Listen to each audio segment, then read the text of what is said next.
grupo de investigación de genómica comparativa trabajamos con herramientas bioinformáticas y con secuenciación genómica para el estudio de organismos marinos. Una de las principales líneas de investigación en las que estamos trabajando actualmente es el estudio de la microbiota bacteriana marina y su adaptación al hospedador. Para esto, por un lado, trabajamos secuenciando el genoma del hospedador, en este caso un bivalvo, y por otro lado caracterizamos las especies bacterianas que están habitando dentro de este hospedador.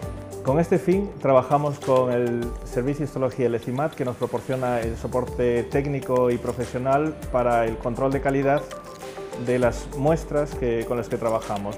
El objetivo de este trabajo es entender cómo es la comunicación entre el hospedador y las bacterias que están habitando dentro de estos individuos, que son los bivalvos, y sus posibles aplicaciones en el campo de la acuicultura. Atopámonos no laboratorio SECO, que é o núcleo neuráxico dos servicios da Unidade de Calidade Ambiental. Neste laboratorio contamos co equipamento necesario para o desenvolvemento dos servicios, así como outro equipamento de uso común, como pode ser o equipamento de microscopía, que está disponible para todos o personal e os usuarios que así o demanden. Os servicios que realizamos na Unidade de Calidade Ambiental son principalmente dous: o procesado histolóxico de mostras de organismos mariños e o análisis de mostras ambientais para estudos de contaminación ou procedentes de cultivos experimentais para o seu control de calidade. A maiores, realizamos unha función transversal que é a mantenza do sistema de xestión de calidade certificado conforme a norma ISO 9001-2015. O servicio de análisis de mostras consiste na determinación de parámetros físico-químicos e microbiolóxicos.